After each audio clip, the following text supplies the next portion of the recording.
Bem, o senhor está aqui em Ribeirão hoje, especialmente para fazer uma visita à AgriShow, a maior feira da América Latina. Já queria saber do senhor, então, a visão, a importância do agronegócio para o país. Eu diria a você, numa simplificação muito justa, que o agronegócio carrega o Brasil nas costas. E eu explico isso porque eu me dedico muito a refletir sobre a economia brasileira, porque é daí que vem os empregos, os salários, a aposentadoria e os tributos para financiar a saúde, a educação, etc. Portanto, se você não se preocupar com a economia, tudo mais que você disser é mentira ou despreparo, que infelizmente é muito comum na vida pública brasileira. Mas veja, por que carrega nas costas? Porque quando a gente separa as contas do Brasil, nosso modo moderno, a câmera que está nos filmando, o material da química fina dos nossos remédios, o microfone, enfim, todos os celulares, todos os tablets, todos os computadores, 80% de um carro produzido em São Paulo, tudo vem do estrangeiro. Quando a gente puxa a conta, meu irmão, dá 130 bilhões de dólares. Você multiplica isso aí por 5, nós estamos falando de quase 700 bilhões de reais de buraco na conta do Brasil com o estrangeiro. Se não fosse o agronegócio, nossa proporção do real com o dólar estaria aí em 12 reais em vez de 5, ou 15 reais em vez de 5, e a inflação, em vez de 12%, estava em 30, 40, como foi no passado.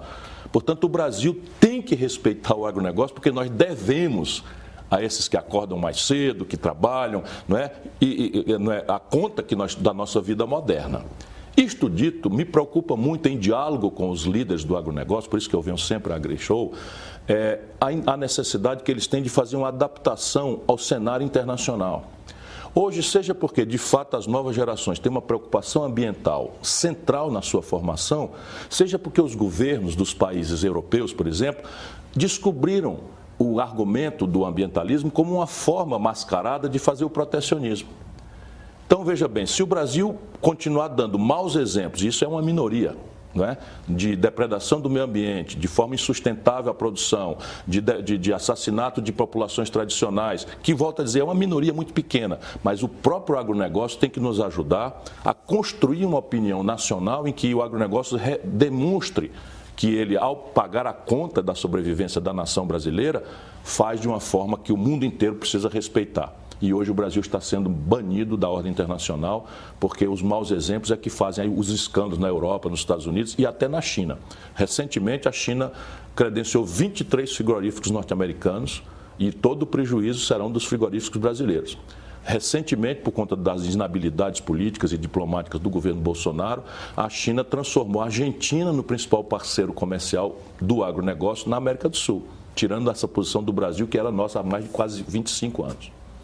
Queria saber do senhor a sua análise com relação às nossas estatais e o que o senhor pretende se for eleito. Nós precisamos ter um projeto. Projeto significa um plano. O plano significa o seguinte: o que é que o Brasil é e o que é que o Brasil deseja ser. Hoje ninguém é capaz de fazer essa resposta, André. Ninguém sabe. Para onde é que o Brasil vai em tecnologia? Eu vou lá daqui a pouco estou visitando a AgriShow, e aí você vê essas máquinas de agricultura de precisão, sofisticadíssimas, tudo importado do estrangeiro. Nós não aguentamos isso, porque, sabe, o custo disso vai ficando impagável se a gente só tem para vender produtos de baixo valor agregado, minério de ferro bruto, petróleo bruto e proteínas brutas. Isso não paga a conta de microeletrônica, de bem de capital. Então, nós precisamos reindustrializar o Brasil. Pois bem, como é que a gente reindustrializa um país? Você tem que ir pela lei do menor esforço. Então, o Complexo Industrial da Saúde, o Brasil está mandando para o estrangeiro 17 bilhões de dólares. Como é que eu resolvo isso? Às vezes é o capitalista privado. Eu organizo um arranjo produtivo local ao redor da USP, da Unicamp, e pego isso, incubo a empresa de um jovem empreendedor, faço a compra governamental, faço a ele assistência técnica, capacitação gerencial, e ele pode explodir nessas novas indústrias 4.0, de uma indústria moderna, pós-Fordismo do passado. Está tudo pensado no projeto. Mas determinadas ações, determinados setores estratégicos, não é ideológico isso, é inteligência científica e a experiência internacional.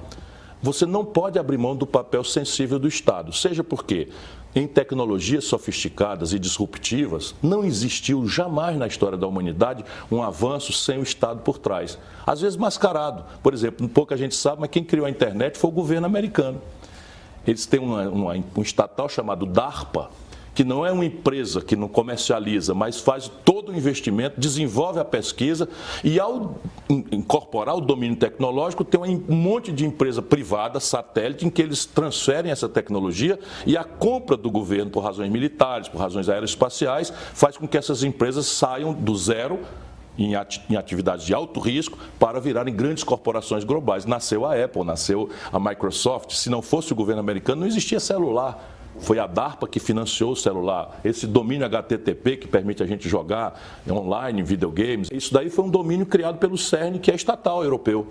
E isso, então, o Brasil tem que definir, fora dessas paixões, desses preconceitos. Tem que ter uma governança corporativa, que eu sei fazer.